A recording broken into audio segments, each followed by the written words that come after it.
你想起屋企靜靜地，我又靜靜雞想同你鬥氣。如果有日返到屋企你唔喺度，我坐喺度開大到嗨翻都冇人投訴話我嘈，冇人同我嘈，耳根清靜到想做乜都可以照做。但係補身嘅湯我自己唔識煲，夜晚趕 proposal 就咁瞓咗喺度，冇人為我鋪好個床鋪。聽朝早冇咗你把聲又醒。過去每一天就在你身邊，望住對方千變百變，一種會厭太多感覺會變，朝見晚見，等到你走到遠方說句再見，才漸漸又想起昨天，留心點這關心最暖，無端端又想講句你知每天我都會想再見。有冇緣同你會變仇人？有冇緣同你變最相親？某個時辰同你有緣，我只會發覺你嘅出現實在高過我生命每一天就在你身邊，就是隔了一寸半寸也不看見，也許感覺會變，相處兩遍先發覺跟你每天也要再見。咁多年嚟都對住你，你喺度我又勞氣，唔喺度我又想起你想起，屋企靜靜地我又靜靜雞想同你鬥氣。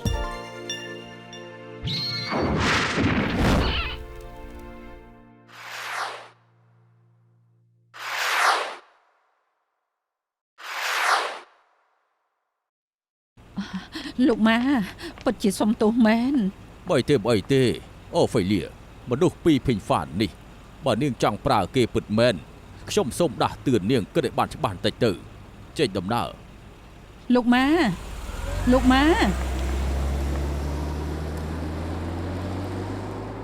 កសប្បាយចិត្តហើយខ្ញុំមិនបាច់ត្រូវមកញ៉ាំបាយនៅទីនេះតែលោកកុំសង្ឃឹមថាខ្ញុំប្រាប់លោកថាហ្វីអូណានៅឯណាឲ្យសោះ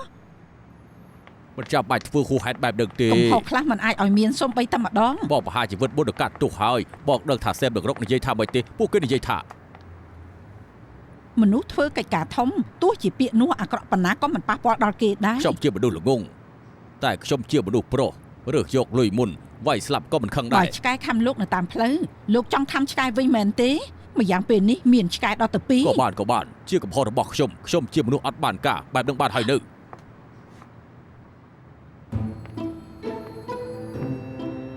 ពីភីងហ្វាន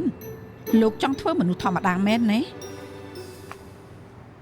ខ្ញុំមិនមែនជាមនុស្សមានមេត្តាទេពេលខ្ញុំកំពុងជួយលោកនោះក៏ជួយខ្លួនឯងដែរតែបើខ្ញុំចង់ឈ្នះលោកមិនមែនជាគ្រាប់អុកតែមួយរបស់ខ្ញុំទេខ្ញុំអាចប្រាប់លោកបានទោះជាលោកម៉ាមិនចាក់ខាងលោកក៏ខ្ញុំនៅតែចាក់ខាងលោកដែរព្រោះខ្ញុំជឿលើចក្ខុវិស័យលោកបានជាគ្រប់គ្នាព្រមនឹងកិច្ចសន្យានេះគួរតែគោរពតាមខ្ញុំនឹងអនុវត្តតាមផែនការដើមយើងធ្វើសម្ភារផ្ដាច់មុខឲ្យលោកនេះក៏ជាឱកាសចុងក្រោយរបស់លោកដែរខ្ញុំមិនបោះបង់ឡើយក៏សង្ឃឹមថាលោកមិនបោះបង់ដែរ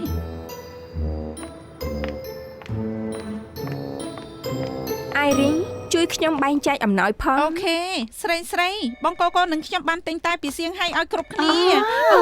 អរគុណមើលទៅបរិយាកាសនៅកន្លែងនោះប្រកាសជាក្តៅល្អហើយមិនតែប៉ុណ្្នឹងទេថែមទាំងមានអ្នកច្នៃម៉ូដល្បីៗនឹងតារាម៉ូដែលស្អាតជាច្រើនទៀតពិតជាទៅចាស់ទៅចង់ឯងគិតថាសប្បាយណាស់ខ្ញុំឈឺក្បាលខ្លាំងពេកថតមិនចង់កើតផង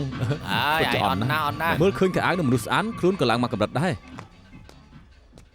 ពួកឯងអស់ចាមែនធ្វើឲ្យគេស្ញប់ស្ញែងណាល្អណាស់ឯណាប្រពន្ធខ្ញុំនឹងស៊ីមិនឃើញពួកគេគ្រាន់តែចុះពីយន្តហោះភ្លាមពួកគេក៏បាត់ខ្លួនយ៉ាងអាតកំបាំងចម្លែកម្លេះ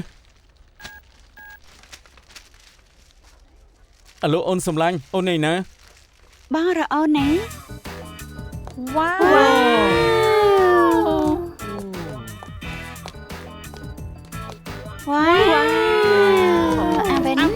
ចាំមិនណាំងនាងដូចកើតឡើងវិញអញ្ចឹងស្អាតខ្លាំងមែនហើយនាងទៅសៀងហៃឬក៏ទៅកែសម្រស់នៅជប៉ុនទៅហ្នឹងហា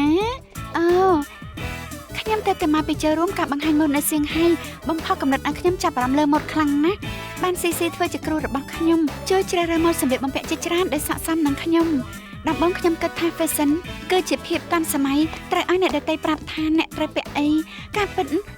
គ្រប់អ្នកច្នៃម៉ូដទាំងអស់សុទ្ធតែមានបុគ្គលិកលក្ខណៈផ្ទាល់ខ្លួនខុសៗគ្នាគ្រប់គ្នាគួរតែជ្រើសរើសម៉ូដទៅតាមបុគ្គលិកលក្ខណៈធ្វើបែបនេះទើបមាន style នេះគឺជាបុគ្គលិកលក្ខណៈឬមួយប្រហែលជាខ្ញុំត្រូវស្លៀកពាក់ម៉ូដដែលសមនឹងខ្ញុំដូច្នេះហើយទើបគ្រប់គ្នាឃើញខ្ញុំខុសប្លែកនាងមិនមែនទៅវះកាត់នៅជប៉ុនទេដូចជាទៅរៀនពី fashion នៅអ៊ីតាលី ស្រីខ្ញុំតែអំណោយឲ្យគ្រប់គ្នាច្រើនណាស់ អូមែន ណែខេរ៉ូលនេះជាកាបូបតូចចុងក្រោយបំផុតរបស់ចាំងហ្គលខ្ញុំបានជួយផ្ដល់យោបល់ឲ្យនាងហើយអរគុណចេស៊ីក្រោយនាងតែនិយាយថាចង់បាននាឡិកាទៅហ៊ានផលិតមានកំណត់មែនទេអូយអរគុណរ៉ាអេមីចាខ្ញុំមានហត្ថលេខារបស់ BG Bowie ឲ្យពួកនាងអរគុណណាស់អាវិនអរគុណហើយ អាវិនមិនបាច់មកទេ ហើយចុះពួកខ្ញុំ ឯណាលោកប្តីខ្ញុំលោកប្តីបងទៅត្រឡប់មកពីសៀងហៃអូនមិនបានតែអំណោយឲ្យបងនោះទេ ខាមិនត្រូវការអំណោយនោះទេអំណោយធំនៅមុខគេប៉ុណ្ណឹងហើយសบายចិត្តក៏យឺតពេលដែរស្មោះថ្វាំងហ្នឹងណា អូនជាប៉ូលីសស្រីដែលបងរៀបការជាមួយមែនទេប៉ូលីសអត្តលេខ66350យ៉ាងមិនដែរអូនទៅតែរៀនមេរៀនខ្លះពី CC នឹងអាចជារឿងភ្ញាក់ផ្អើលដែលអូនចង់និយាយតាមទូរស័ព្ទនោះ បងភ្ញាក់ផ្អើលទេចៃដន្យទេសប្បាយចិត្តដែរទេ សប្បាយចិត្តតែភ្ញាក់ផ្អើលជាង បងខ្លាចអី ខ្លាចប្រពន្ធបងត្រូវអ្នកដទៃឆក់បាត់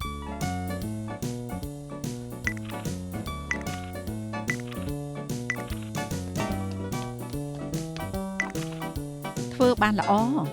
វាណាជាមនុស្សឆេវឆាវខ្ញុំស្មានតែពួកឯងមិនអាចដោះស្រាយជាមួយនាងបានពេលនេះល្អជាងការរំពឹងទុកអស្ចារ្យ ការពិតតែអ្វីដែលបងស្រីអូបង្រៀនខ្ញុំចាំបានទាំងអស់ភាពជោគជ័យលើកនេះមិនមែនជាសមត្ថភាពរបស់ខ្ញុំនោះទេគឺជាសមត្ថភាពបងស្រីអូ ឯងមានសមត្ថភាពខ្ញុំគួរបន្ថែមការងារឲ្យឯងរូបថតដែលវាណាត្រូវថតខ្ញុំប្រគល់ឲ្យឯងជាអ្នកតាម អរគុណបងស្រីអូ ដំណើរការងារទៅសៀងហៃលើកនេះគ្រប់គ្នាសុទ្ធតែហត់នឿយគ្មានអីកើតឡើងទេមែនទេ ពេលខ្ញុំទៅដល់សៀងហៃដំបងអាវិនមិនអីនោះទេប៉ុន្តែក្រោយមកនាងផ្ដោតទៅលើការស្លៀកពាក់និងចំណាយពេលតែជាមួយប្តីនាងមានរឿងជាច្រើនខ្ញុំត្រូវដោះស្រាយតែម្នាក់ឯង អូខេទុកឲ្យខ្ញុំចាត់ការឯងចេញទៅចុះ ដឹងហើយ ហៅអាវិនឲ្យផង ចា បងស្រីអូបងរកខ្ញុំទេ ក្រោយពីទៅសៀងហៃ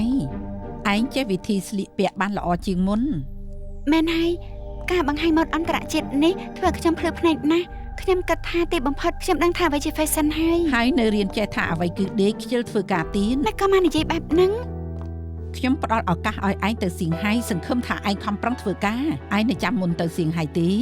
ឯងនិយាយថាឯងមិនចង់ឲ្យអ្នកដទៃមើលងាយថាសត្វអមាល់អត់បានការដូច្នេះឯងនឹងខំប្រឹងឲ្យខ្លាំងជាងអ្នកដទៃ ខ្ញុំខំប្រឹងហែងតាលើកនេះខ្ញុំពិតជាប្រឹងពិតមែន ខំប្រឹងខ្លាំងលើការតែងខ្លួននឹងហ៎មើលដឹងប៉ុន្តែគ្រាន់តែតែងខ្លួនដើម្បីតាក់ចិត្តប្តីគ្មានបានការទេមនុស្សស្រីត្រូវចាំថាទំនាក់ទំនងអាចបំផ្លាញការងារនាងបានកុំថាឡើយធ្វើឲ្យខ្លួនឯងអន់ថយមិនរីកចម្រើនក៏ពិបាកនឹងឲ្យប្តីមានអនាគតដែរឯងយល់អ្វីដែលខ្ញុំនិយាយទេ ខ្ញុំយល់ប៉ុន្តែណៃចុះមិនអីទេ បើគ្មានអីទៀតទេទៅធ្វើការវិញចុះ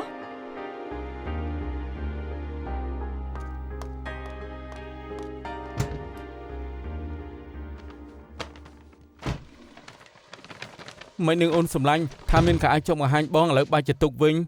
ហេ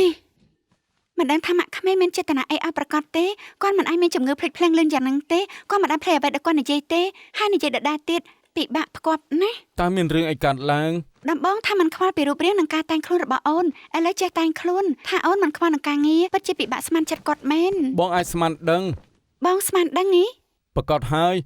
អ្នកម៉ាក់ខ្លាចអូនស្អាតជាងគាត់អូនមិនដឹងទេហ៎អូនខ្លាចជាសត្រូវរបស់ស្រីទាំងអស់នៅក្នុងអែលវ៉ាហើយ យេគេនិយាយរឿងក្នុងចិត្តជាមួយបងបែរជាលេងសើចជាមួយគេ ប្រយោគខាងក្រោមត្រឹមត្រូវនិយាយចេញពីចិត្តអត់កុហកទេ និយាយចេញពីចិត្តឆាប់យកចេញមក អត់ទេ យប់យ៉ាងណាហើយអ្នកណាផ្ញើសារមក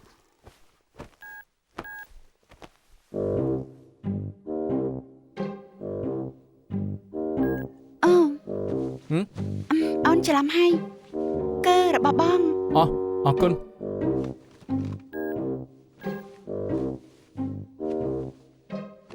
យ៉ាងម៉េចហ្នឹង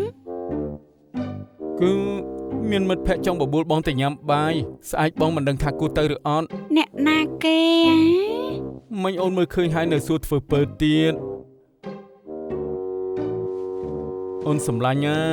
អាទីណានឹងបងជាមិត្តភក្តិចាស់លែងជាស្អីនឹងគ្នាហើយបើអូនមិនជឿមើលទៅ ឈីឡាប់សតេអ្នកណាថាអូនមិនជឿបងចាស់កិច្ចសន្យា អាទីណាម្នាក់នេះគឺជាអតិថិជនសម្ងាត់របស់បងអូនប្រច័ណ្ឌណា ហេអ្នកណាថាអូនប្រច័ណ្ឌនោះ អូនមិនប្រច័ណ្ឌមិនក៏និយាយអេខ្លាំងម្ល៉េះអូនមិនប្រច័ណ្ឌមិនក៏ឲ្យស៊ីស៊ីជួយឲ្យអូនដូចកើតឡើងវិញ យ៉ាងម៉េចខ្ញុំមិនមែនដោយសាររឿងនេះចង់ដោះក្អែកទេខ្ញុំចង់ដោះឲ្យម៉ាក់ក្មេកមើល ការពិតអូនចង់ដោះសារឲ្យម៉ាក់ក្មេកមើលសោះមុននឹងដោះសារឲ្យម៉ាក់ក្មេកមើលដោះសារឲ្យកូនប្រុសគាត់មើលមុនទេអូនរត់ទៅណាកុំរត់ឆាំមកវិញភ្លាមរត់ទៅណាហ៎ហេ ពេលនេះអ្វីមិនដូចពីមុនទេខ្ញុំមិនមែនជាជំនួយការធម្មតាទៀតឡើយគឺជាអ្នកស្នងតំណែងដែលបងស្រីអូតែងតាំងឲ្យផលិតផលថែរក្សាស្បែកត្រូវប្រើឲ្យល្អបំផុតមើលមួយណាសមខ្ញុំឲ្យនាង ហើយទោះជាផាត់មុខស្អាតយ៉ាងណាក៏អត់ប្រយោជន៍ដែរម៉ាក់ក្មេកមិនចូលចិត្តខ្ញុំផង ការពិតទៅខ្ញុំបាននិយាយល្អៗនៅចំពោះមុខបងស្រីអូហើយខ្ញុំប្រាប់គាត់ថានៅសៀងហៃនាងខំប្រឹងធ្វើការណាតែមិនដឹងថាហេតុអីទេគាត់នៅតែប្រឆាំងនឹងនាងប្រហែលជាដោយសារតែនាងជាកូនប្រសាស្រីហើយអេក្រែមលេបមាត់ពីនេះនាងចូលចិត្តមួយណា រវាងម្ដាយក្មេកនិងកូនប្រសាស្រីទាំងអស់សុទ្ធតែមិនចុះសម្រុងគ្នាមែនទេមិនក៏ពិភពលោកនេះអយុត្តិធម៌ម្ល៉េះម្ដាយក្មេកអាចខកបានតែកូនប្រសាមិនអាចម្ដាយក្មេកអាចគ្មានហាត់ផាត់តែកូនប្រសាត្រូវលេបកំហឹងគាត់ខ្ញុំគិតថា CEO ក៏ទៅជួយកូនប្រសាស្រីប្តឹងម្ដាយក្មេកពីបទធ្វើអយុត្តិធម៌មានទៀតសង្គមគួរតែប្តឹងបង្កើតសមាគមជួយដើម្បីការពារនិងថែទាំកូនប្រសាហើយខ្ញុំខ្លាចតែថ្ងៃណាមួយខ្ញុំទ្រាំលែងបានវាយម៉ាក់ក្មេកដូចបាយខ្សាច់ទេដល់ពេលនោះជួយខាត់ខ្ញុំផង ខ្ចប់ទាំងអស់ឲ្យខ្ញុំមក ចាំបានអរគុណចាំខ្ញុំទៅយកអាថ្មីមកជូន វ៉ានាងកាត់អីមិនក៏ទិញរបស់ឲ្យខ្ញុំច្រើនយ៉ាងហ្នឹង មិនបាច់គួរសមទេសុទ្ធតែជារបស់ខ្ញុំទាំងអស់ទេនេះទៅជារបស់នាងមិនបាច់គួរសមទេយកទៅមិនទាន់ហើយទៀតទេខ្ញុំប្រាប់ហើយថាកុំឲ្យញ៉ាំច្រើនពេកឆាប់ឡើងទៅឆាប់ឡើងណាកុំឲ្យខ្ញុំឈរចាំនៅលើផ្លូវយូរពេកបាយបាយ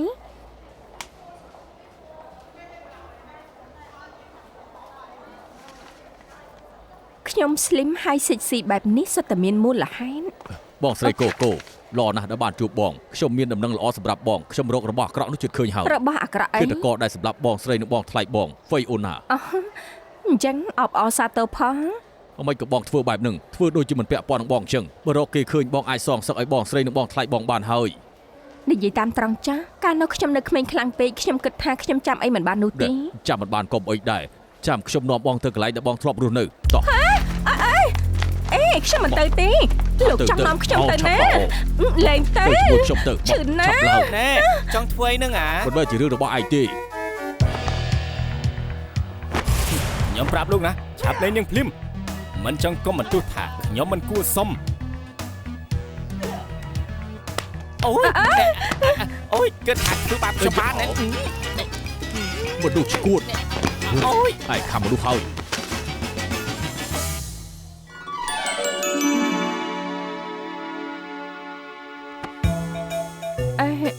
លើមិនអីទេ ខ្ញុំមិនអីទេពិតជាមិនអីមែនណាគេជឿតែកណាចំហៀនខ្ញុំនឹងបបាក់ដៃគេហើយនាងមិនអីទេហ៎ មិនអីទេមិនអីទេ នាងមិនអីចាំខ្ញុំជួយលើកនាងឡើងបើពិតជាមិនអីមែនខ្ញុំទៅសិនហើយណា លីហើយ បាយបាយ បាយ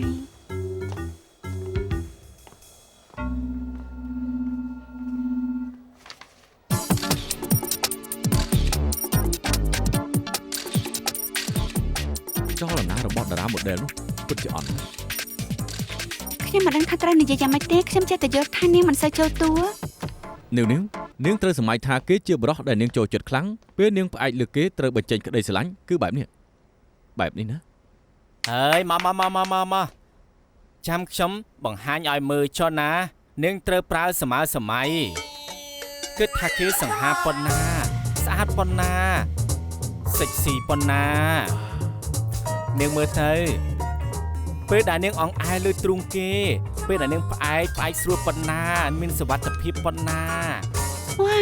ស៊ីស៊ីសាហាយជាមនុស្សស្រីទៅទៀតបង្រៀនខ្ញុំផង គឺអញ្ចឹងហើយអារម្មណ៍គឺបែបហ្នឹងឃើញអត់ ឈប់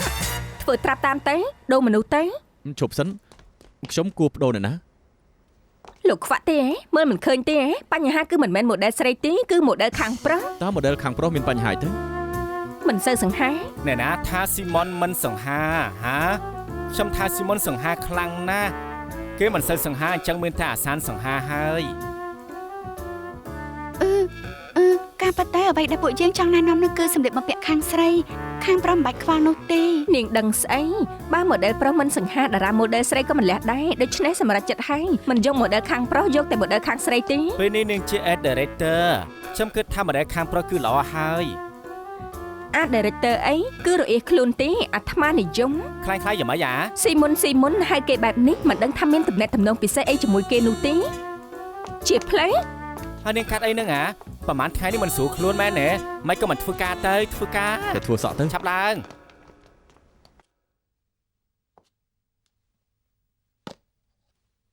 មិននឹងនាងប្រតិកម្មខ្លាំងពេកហើយបើគុំតែស្គាល់ច្បាស់ខ្ញុំគិតថានាងប្រចាំស៊ីស៊ីជាមួយតារាមកដែរប្រុសនោះហើយ ខ្ញុំប្រាប់នាងមកនាងអាចញ៉ាំការ៉េមបានតែមិនអាចនិយាយផ្ដេសផ្ដាស់បានទេ នាងមើលចាំភ្នែកខ្ញុំមកខ្ញុំសួរនាងពិតជាមិនចូលចិត្តវាងចុងសៀងមែនទេ អើខ្ញុំមិនចូលចិត្តវាងចុងសៀងទេ នាងចូលចិត្តគេច្បាស់ណាស់ នាងថ្លង់ទេអីខ្ញុំមិនចូលចិត្តវាងចុងសៀងទេ នាងក៏ហក់ពេលមនុស្សម្នាក់និយាយការពិតនឹងប្រើខួរក្បាលខាងឆ្វេងដើម្បីឆ្លើយតបនឹងការចងចាំភ្នែកនឹងមើលទៅខាងឆ្វេងពេលមនុស្សនិយាយកុហកនឹងប្រើខួរក្បាលខាងស្ដាំដើម្បីឆ្លើយតបនឹងការគិតភ្នែកនឹងមើលទៅខាងស្ដាំ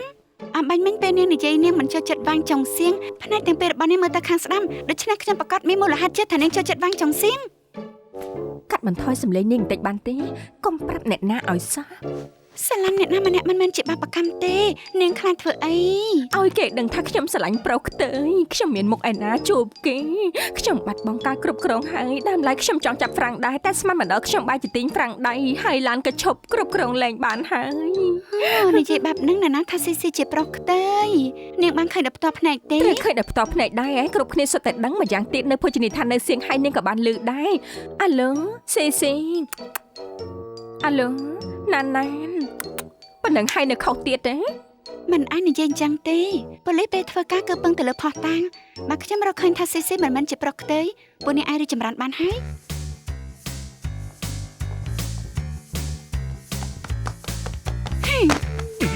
អូនសម្លាញ់មានរឿងអីប្រញាប់ម្លេះទីនេះហ៎ បងមិនបាននិយាយទេតែបើបងមិនប្រាប់យប់នេះដេកក្នុងផ្ទះបានហើយ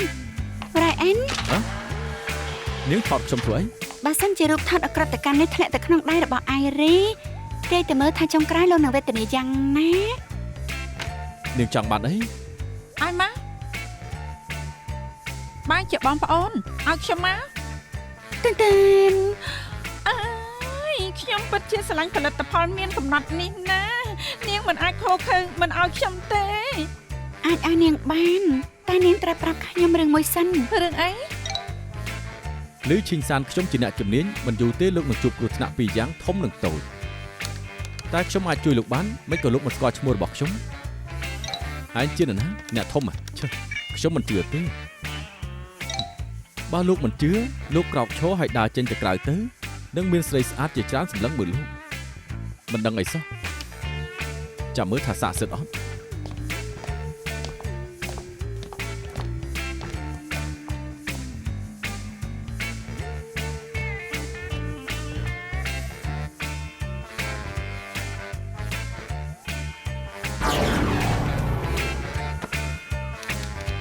ខ្ញុំជឿហើយតើខ្ញុំត្រូវដោះស្រាយគ្រោះថ្នាក់ដែលខ្ញុំត្រូវប្រឈមមុខយ៉ាងម៉េចចាប់ជួយខ្ញុំផង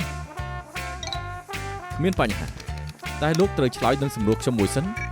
សួរមកអ្នកណាប្រាប់លោកថាស៊ីស៊ីជាប្រុសទេ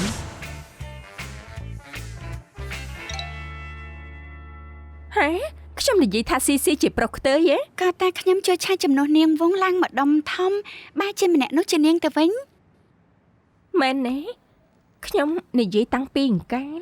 អាស៊ានប្រាប់ថាការស៊ីស៊ីមកសម្ភារនៅអែលវ៉ានាងជាអ្នកប្រាប់គេដោយផ្ទាល់ ហាត្រូវហើយប្រហែលជាអញ្ចឹងហើយអ្នកណាឲ្យគេហៅខ្ញុំថាអ្នកលួយកូពីនៅចំពោះមុខបងស្រីអូខ្ញុំក៏ហៅគេថាប្រុសខ្ទើយដែរទៅ ពេលនេះល្អហើយការប៉ັດចេញមកហើយនាងអាចរីកចម្រើនជាមួយគេបានហើយ អត់ទេយ៉ាងម៉េចគេនៅគួរឲ្យសង្ស័យនៅឡើយខ្ញុំគិតមើលទៅនៅគួរឲ្យសង្ស័យច្រើនណាស់ អូនសម្លាញ់រូបភាពថ្មីរបស់អូនពិតជាល្អនិងស្អាតខ្លាំងណាស់ យកចិត្តទុកដាក់ និយាយមកមិនក៏ថ្មីនេះអូនយកចិត្តទុកដាក់ចំពោះស៊ីស៊ីម្ល៉េះ មិនមែនអូនចាប់អារម្មណ៍នឹងគេទេគឺមានមនុស្សចាប់អារម្មណ៍នឹងគេ នៅណាឯក៏ដាច់ចិត្តម្ល៉េះ ត្រូវហើយ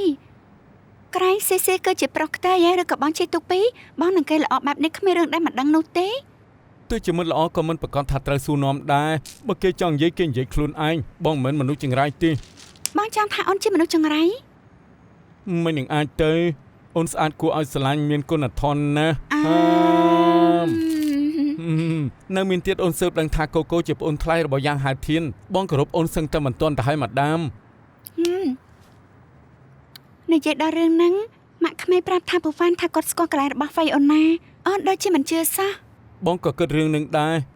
បងគិតថាម៉ាក់លួងពូហ្វានបែបនេះគឺដើម្បីប្រកួតប្រជែងជាមួយសេមដណ្ដើមតំណែងអ្នកបោះពុម្ពនៅប្រទេសចិន ក៏អាចដែរ តែអូនគិតមើលពូហ្វានត្រូវជាប់គុកទាំងអយុធធម៌អស់ច្រើនឆ្នាំបាត់បង់ច្រើនណាស់បើម៉ាក់ធ្វើបែបនេះដើម្បីឲ្យគាត់ល្បីបានជោគជ័យនោះមិនជារឿងអាក្រក់ទេ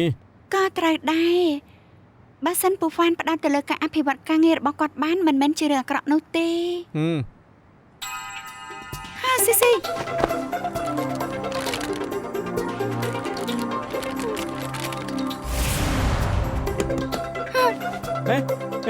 ចៃដន្យម្លេះ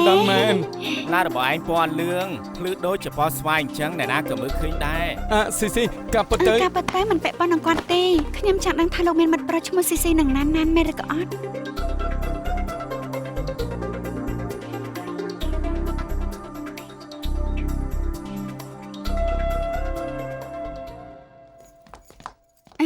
អង្គុយថតណាក៏បានដែរ ល្អ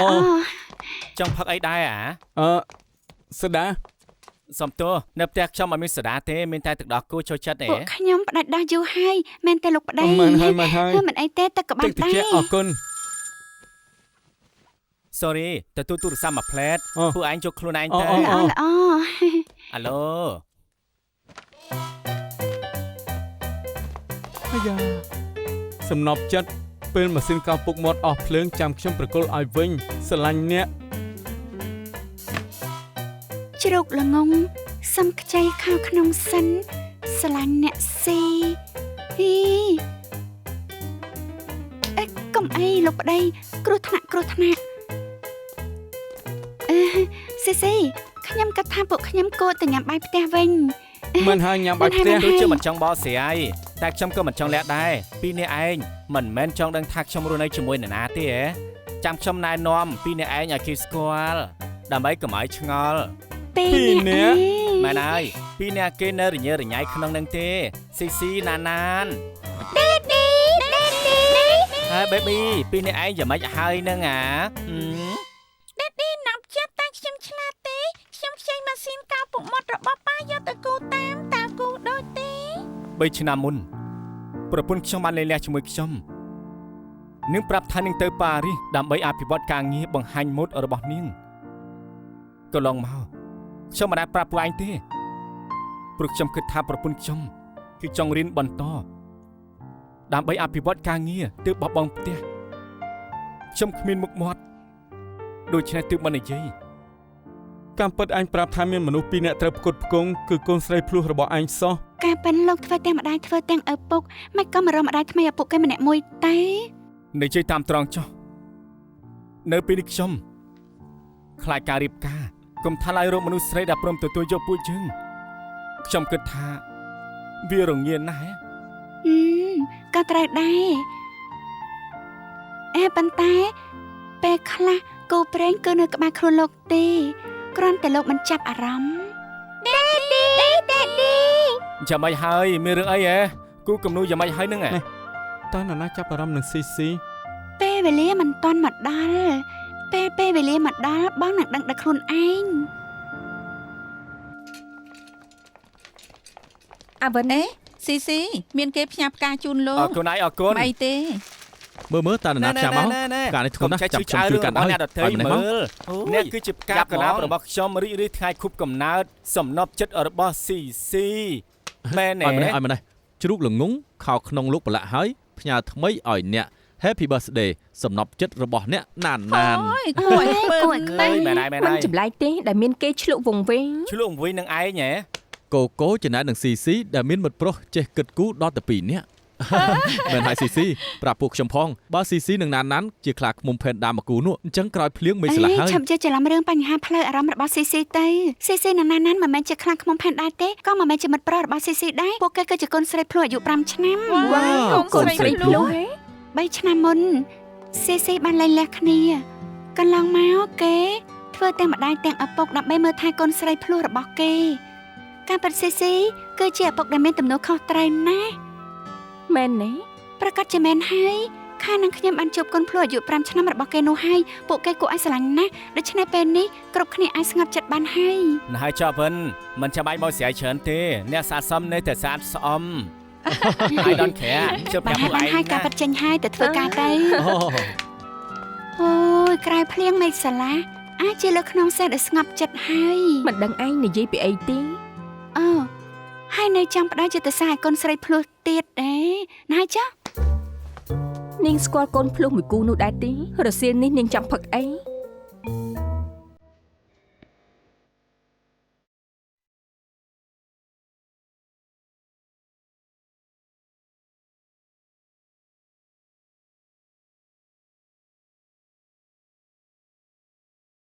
ឈុតអាយចិនមួយឈុតនេះអាចធ្វើឲ្យមនុស្សមានអារម្មណ៍បែបចិន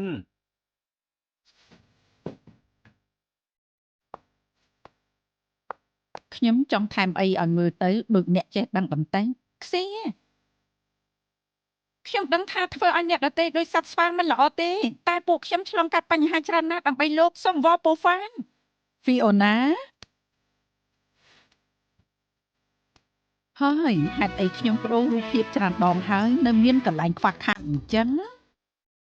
អារម្មណ៍ ត្រូវការខ្ញុំទៅវះកាត់ទៀត នេះគឺល្អបំផុតហើយខ្ញុំក៏គិតរឿងនឹងដែរតែពួកយើងអត់មានពេល ខ្ញុំស្លៀកពាក់បែបណាក៏គ្មានអារម្មណ៍ដែរខ្ញុំជិតស្គួតហើយពួកឯងស្គួតឆ្អែតហើយនៅ ពីភីងហ្វានតើលោកចង់ទៅណា ទៅណាក៏បានដែរខ្ញុំមិនចង់ឡើងទៅលើនោះឲ្យពួករឿងលេងខ្ញុំដូចជាសត្វស្វានោះទេ ខ្ញុំមិនទាន់បានខឹងលោកផងលោកបាយជាខឹងខ្ញុំការញ៉ាំបាយពេលល្ងាចជាមួយលោកម៉ាលើកមុនត្រូវលោកបំផ្លាញអស់លោកឈប់ភ្លាមខ្ញុំមិនទាន់បោះបង់ផងលោកក៏បោះបង់ទៅហើយលោកពិតជាអន់ខ្លាំងណាស់ ខ្ញុំមិនដែលបោះបង់ខ្លួនឯងចោលទេមិនអញ្ចឹងខ្ញុំក៏មិនបានសញ្ញាបត្រ3នៅក្នុងគុកដែរ អេលោកពេលនេះ ខ្ញុំយ៉ាងម៉េចបើខ្ញុំជាពួកនាងមកនិយាយជាមួយពួកធ្វើអីនាងចង់បោកអ្នកណា លោកប្រកាសហើយថាតាក់ស៊ីរបស់គេចូលមកទីនេះ មែនហើយអ្នកស្រីកើ អេឈុំ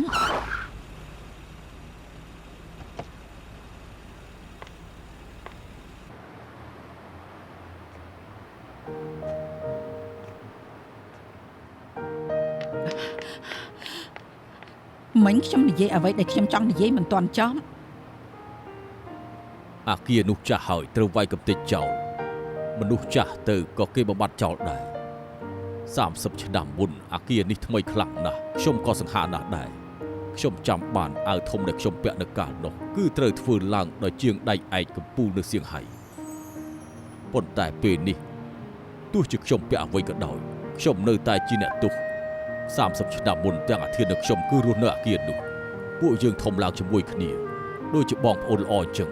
កាលនោះយើងតែ2នាក់សុទ្ធតែធ្វើការក្រៅម៉ោងគ្មានប្រាក់បន្ថែមសម្រាប់វិនិយោគអ្វីទាំងអស់ខ្ញុំជឿជាក់លើការស្រាវជ្រាវរបស់ខ្ញុំណាស់ដូច្នេះពេលចេញពីធ្វើការខ្ញុំក៏ទៅធ្វើការក្រៅម៉ោងនៅក្នុងហាងមួយអាធានឃើញខ្ញុំខំប្រឹងខ្លាំងពេកគេក៏ទៅលួចនាឡិការបស់ប៉ាគេឲ្យខ្ញុំធ្វើជាដើមទុនកាលនោះពួកខ្ញុំរកបាន 10000 យន់ក្រោយមកពឹងលើការស្រាវជ្រាវរបស់ខ្ញុំនិងចក្ខុវិស័យរបស់អាធានអាចនិយាយបានថាពួកខ្ញុំគឺជាមនុស្សមិនចេះចាញ់និងមិនអាចឈប់បានបន្ទាប់មកត្រូវប្រឡងជាប់ជំនួយការតារាខ្ញុំនិងអាធានក៏ចាប់ផ្ដើមបើកក្រុមហ៊ុនសន្តិសុខជាមួយគ្នាអាធាននិយាយថាអាគារនេះធ្វើឲ្យពួកយើងរីកចម្រើនខ្លាំងណាស់ដូច្នេះក្រោយពីរៀបការហើយគេក៏រើមកនៅទីនេះវិញសូមទោសរឿងទាំងអស់នេះជាប់ក្នុងចិត្តខ្ញុំយូរពេកហើយ បើនិយាយចេញមកខ្ញុំមានអារម្មណ៍ថាធូរចិត្តណាស់ លោកនិយាយទៅរឿងរបស់លោកទៅកុំនិយាយពីរឿងរបស់អ្នកដទៃការលើកមុនដើម្បីតាមក្តីសម័យរបស់លោកសូម្បីដេកក៏មិនហ៊ានដេកធ្វើការងារក្រៅម៉ោងពេលនេះលោកក៏អាចធ្វើបែបនឹងបានលោកប្រកាសជាអាចត្រឡប់មកវិញបានខ្ញុំគាំទ្រលោកពេញទំហឹងអេលោកធ្វើអីហ្នឹង សូមទោសកាលខ្ញុំកំពុងជាប់ទោសឲ្យតែលឺសម្លេងកញ្ចែខ្ញុំត្រូវតែអង្គុយចុះភ្លាម ខ្ញុំគិតថាសម្លេងហ្នឹងមកពីខាងសាលាទេអាចជាម៉ោងហាត់ប្រាណរបស់ពួកគេ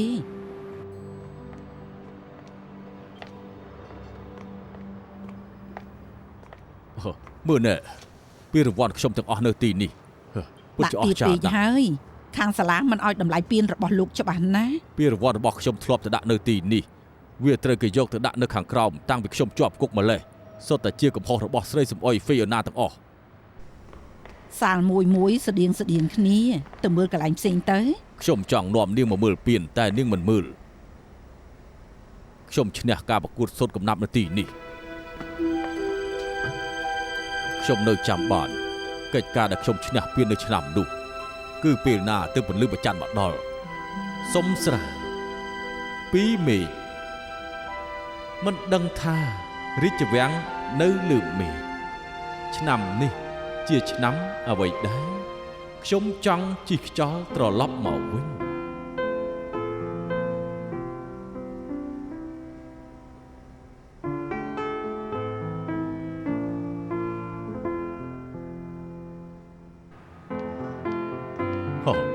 ខ្ញុំខានលេងបាល់បោះយូរមកហើយលោកក៏ចូលចិត្តវាដែរ ខ្ញុំចាំបានអាធិននឹងខ្ញុំឈ្នះបានពានរង្វាន់រាប់មិនអស់នោះទេ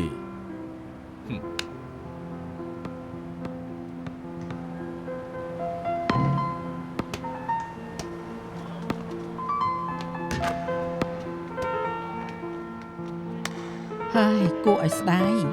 27ឆ្នាំក្នុងគុកកំតិចបុគ្គលិកលក្ខណៈអស់ហើយយល់ល្អពាក់វ៉ែនតាការពារកម្ដៅថ្ងៃមើលគេវិញក្រោយពីបាយយឺខ្ញុំគិតថាស្រួលខ្លួនណាស់យ៉ាងម៉េចនាងនៅគិតថាគួរពាក់អីសម្រាប់ប្រើលើក្របទៀតដល់ហើយចុះឃើញនាងនៅជាមួយខ្ញុំពេញមួយថ្ងៃចង់ប្រើយ៉ាងម៉េចក៏បានខ្ញុំព្រមត្រឡប់ទៅវិញជាមួយនាងមិនបាច់ទេមិនបាច់ទេធ្វើអីជាខ្លួនលោកទៅខ្លួនខ្ញុំនាងគិតចង់រំលឹករឿងចាស់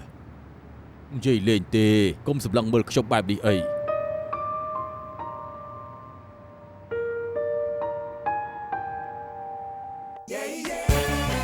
ក្រោយពីជាប់គុកអស់27ឆ្នាំឈ្មោះនៅតែអនាមិកស្មារតីប្រយុទ្ធមិនត្រូវបំផ្លាញចោលដោយសារតែរឿងនឹងឡើយផ្ទុយទៅវិញវាកាន់តែធ្វើឲ្យគេសកម្មកាន់តែរីកចម្រើនបើគ្រប់គ្នាបដិសេធនឹងទេពកោសល្យរបស់មនុស្សម្នាក់ដោយសារតែរឿងអតីតកាលឬក៏រូបរាងរបស់គេនោះពិតជាជ្រុលពេកហើយ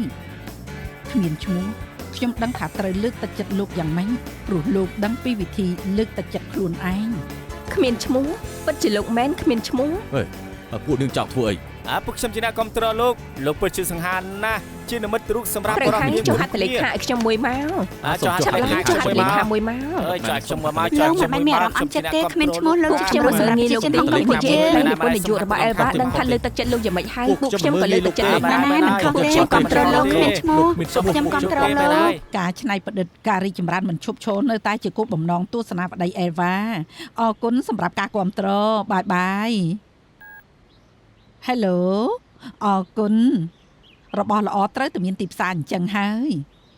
ល្អខ្ញុំពេញចិត្តសម្ដីលោកសុំទោសខ្ញុំមានទូរស័ព្ទពេលក្រោយចាំនិយាយទៀតបាយបាយអាឡូអរុនសួស្ដីលោកម៉ាលើកនេះមិនបានសម្រេចចិត្តខ្លួនឯងធ្វើតាមអ្វីដែលលោកចង់បានមិនបន្ទោសទេមែនទេអរគុណលោកម៉ាសម្រាប់ការពេញចិត្តនិងការជឿជាក់រសៀលនេះនិយាយពីការត្រៀមខ្លួនទីផ្សារប្រទេសចិនណាគ្មានបញ្ហាខ្ញុំនឹងទៅឲ្យទាន់ពេលល្អរសៀលជួបគ្នាបាយបាយបងស្រីអូមិនក៏លោកមកទីនេះខ្ញុំមកគឺដើម្បីអរគុណបងពិតជាអរគុណណាស់ដែលបងសរសេរអត្ថបទស៊ីអារម្មណ៍និងការយល់ដឹងដល់ខ្លួនឯងបែបនេះនេះជាអត្ថបទបំផុសគំនិតពេលនេះខ្ញុំមិនត្រឹមតែអ្នកដទៃស្គាល់ទេក៏មានមនុស្សច្រើនគាំទ្រខ្ញុំដែរទីត្រូវហើយខ្ញុំក៏ទទួលបានទូរស័ព្ទអបអរច្រើនដែរកុំថាតែលោកខ្ញុំមានរឿងមួយចង់ប្រាប់បងខ្ញុំអាចសុំពេលបងបន្តិចបានទេវគ្គនេះអេលវ៉ាលក់លើចំនួនហើយអបអរបងមិនមែនមានតែចំណែកខ្ញុំលោកក៏មានចំណែក បងទទួលអ្វីដែលបងចង់បានហើយខ្ញុំគួរតែយកអ្វីដែលខ្ញុំចង់បានត្រឡប់មកវិញដែរបងនាំខ្ញុំទៅជួបហ្វេណាទៅមិនបានទេ ហេតុអី ពីព្រោះនាងស្លាប់បាត់ហើយ មិនអាចទេខ្ញុំមិនទាន់បានសងសឹកផងបងកុហកខ្ញុំ ខ្ញុំយល់ថាពេលនេះលោកពិបាកនឹងទទួលយកការពិតនេះតែខ្ញុំចង់ប្រាប់លោកថា Fiona ពិតជាស្លាប់មែន នាងកុហកខ្ញុំបើគេពិតជាស្លាប់ពិតមែន27ឆ្នាំមុនបងគ្មានផ្លូវដឹងថាកាលពី27ឆ្នាំមុនខ្ញុំបាននិយាយអ្វីខ្លះជាមួយគេតាមទូរស័ព្ទទេ ហើយពីឃ្លាននោះគឺអ្នកបម្រើចាស់របស់ Fiona ជាអ្នកប្រាប់ខ្ញុំពួកគេបានទៅរស់នៅបរទេសច្រើនឆ្នាំហើយខ្ញុំថែមទាំងជួលមនុស្សឲ្យទៅតាមរកពួកគេទៀតស្មានមិនដល់ថា Fiona ស្លាប់បាត់តាំងពីប្រហែលឆ្នាំមុន ព្រះហើយហេតុអីខូខើចំពោះខ្ញុំម្ល៉េះខ្ញុំចាំសងសឹកយូរមកហើយពេលនេះសងសឹកលេងបានទៀតហើយតើខ្ញុំរស់នៅមានប្រយោជន៍ស្អីទៅ ព្រះមិនបានលេងសើចនឹងលោកគឺលោកលេងសើចនឹងខ្លួនឯងហេតុអីអត្តន័យនៃជីវិតលោកត្រូវពឹងលើមនុស្សស្រីដែលស្លាប់បាត់ទៅហើយម្នាក់នោះក្រោកឡើង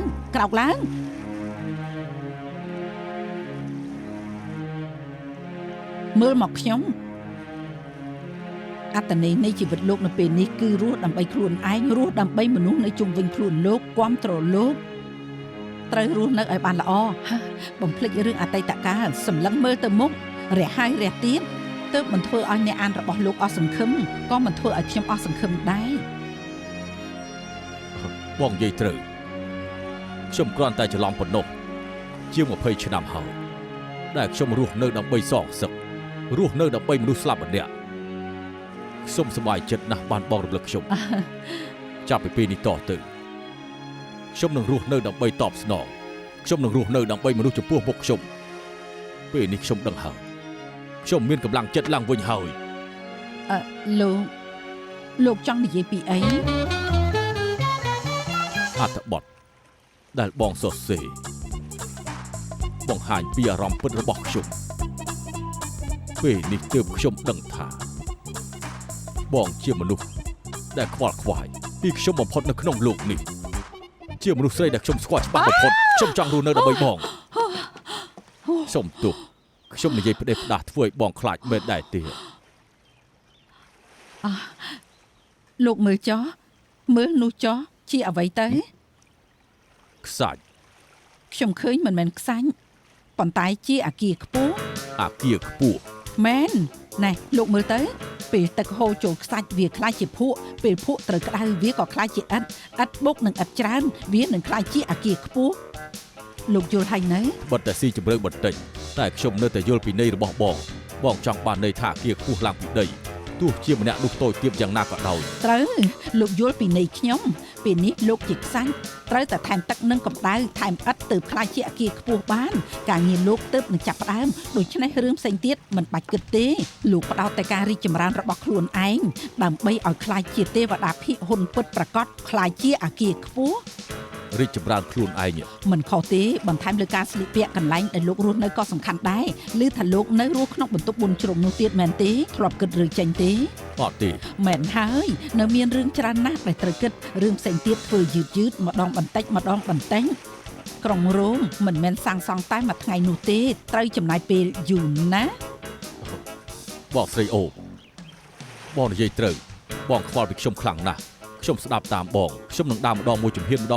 ខិតខំដើម្បីខ្លួនឯងរីកចម្រើនឲ្យក្តៅឡើងភ្លឺខ្ញុំនឹងក្លាយជាទេវតាភិហ៊ុននឹងក្លាយជាទេវតាភិហ៊ុននឹងក្លាយជាអាគារខ្ពស់ក្លាយជាវីរៈបរោះ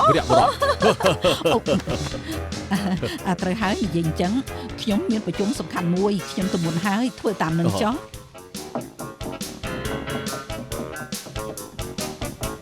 អូហ្វេលីម៉ៃឌៀលោកម៉ាបងស្រីអូមកដល់ហើយអូហ្វេលីធ្វើបានល្អណាស់អរគុណអង្គុយល្អដៃគូម៉ាចាំងរបស់ប្រពន្ធខ្ញុំសិតតែដណ្ដើមគ្នារកជនអត់ឈ្មោះម្នាក់នោះ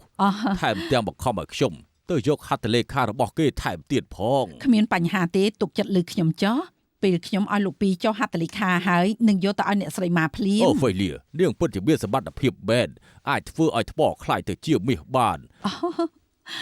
អរគុណលោកម៉ាដែលជឿជាក់ខ្ញុំទុកឱកាសឲ្យខ្ញុំកំពុងធ្វើការលើរឿងពិសេសការបង្ហាញម៉ូដអន្តរជាតិនៅសៀងហៃខ្ញុំនឹងប្រើរឿងពិសេសនៅហុងកុងនេះចេញផ្សាយដំណើរគ្នានៅសៀងហៃដើម្បីសាក់លបងប្រតិកម្មទីផ្សារ អូសម្រាប់អញ្ចឹងចុះ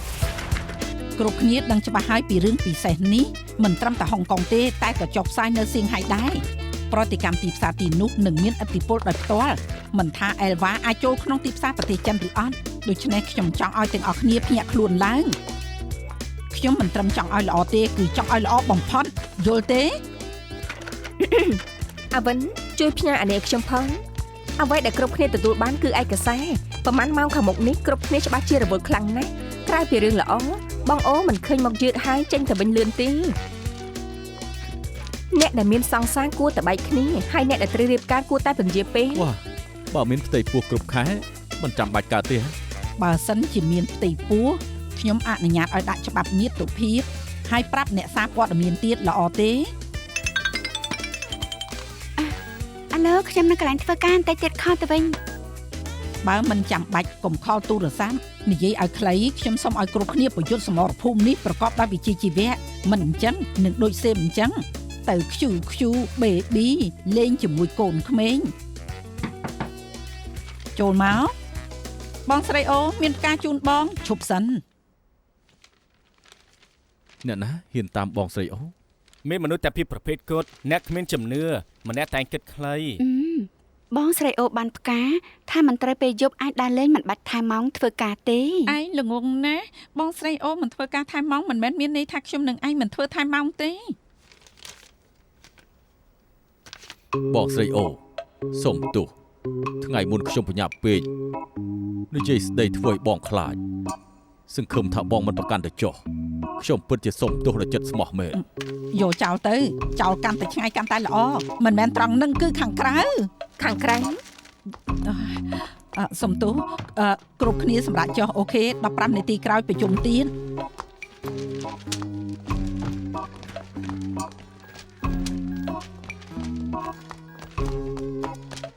ឥឡូវលោកប្តី អូនសម្លាញ់ មិននឹងបងរកអូនមានកាយដែរ បងចង់ដឹងអូនចេញពីធ្វើការនៅពូហ្វានចង់រកកន្លែងស្នាក់នៅថ្មីបងកំដរគាត់រកកន្លែងអូនមកជួយមើលដែរមក មិនបានទេថ្ងៃនេះត្រូវធ្វើការថែម៉ោងអេមិននេះបងដឹងឬអត់មិនមានមនុស្សយកផ្កាមកបងគិតមើលថាជារបស់ណាគឺជារបស់ម៉ាក់បងអី ចម្លាញ់ម្លេះ មែនហើយប៉ុន្តែគាត់បោះចោលបាត់ទៅហើយមិនដឹងថាអ្នកណាទេក្លាហានហ៊ានតាមម៉ាក់ក្មេង